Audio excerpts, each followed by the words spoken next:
Assalamualaikum warahmatullahi wabarakatuh. Selamat malam pemirsa, tim Liputan Aceh TV kembali menyampaikan berita terkini dari Tanah Rencong untuk Anda dalam program Seputar Aceh. Bersama saya Jufrizal, berikut liputannya.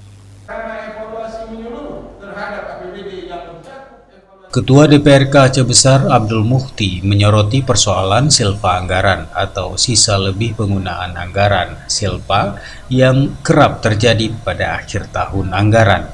Hal tersebut disampaikan saat memimpin rapat paripurna keempat masa persidangan ketiga tahun 2024-2025 yang berlangsung di ruang paripurna DPRK Aceh Besar Kota Janto, Senin 7 Juli 2025.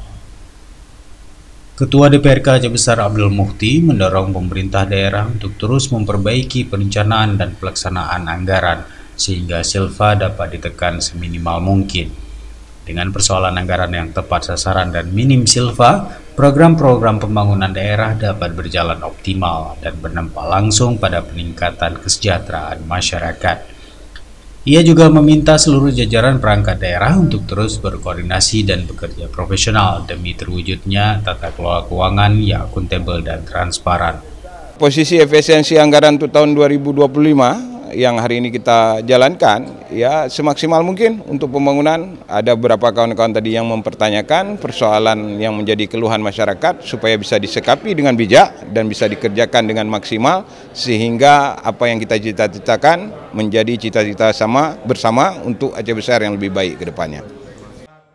Dalam paparannya, Wakil Bupati Aceh Besar Syukri Ajalil menyampaikan realisasi pendapatan daerah tahun anggaran 2024 tercatat sebesar 1,86 triliun atau 99,19% dari target 1,87 triliun. Sementara itu belanja daerah terrealisasi sebesar 1,86 triliun atau 95,23% dari pagu anggaran 1,95 triliun. Sehingga tercatat surplus anggaran sebesar 1,71 miliar. Sedangkan sisa lebih pembiayaan anggaran atau silpa 2024 mencapai 77,83 miliar rupiah. Hari ini pemerintah daerah telah melaksanakan kewajibannya mempertanggungjawabkan pelaksanaan APBK tahun 2024 sebagai bahan evaluasi untuk pelaksanaan kegiatan tahun berikutnya. Jadi terima kasih sekali lagi, banyak hal, banyak saran, banyak pendapat. Barangkali menjadi sebuah tantangan bagi kami pemerintah daerah untuk merealisasi apa yang menjadi harapan masyarakat masa yang akan datang. Tentunya berkat dukungan dari seluruh dan semua anggota DPRK. Dari sisi neraca keuangan daerah, total aset per 31 Desember 2024 tercatat sebesar 3,09 triliun. Kewajiban sebesar 12,94 miliar dan ekuitas tetap stabil di angka 3,08 triliun.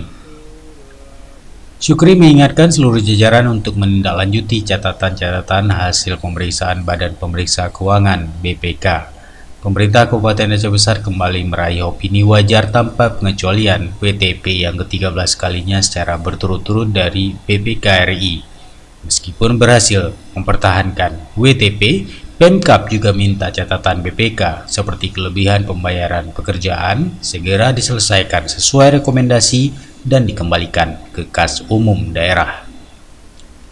Dari Aceh Besar, tim Liputan Aceh TV melaporkan.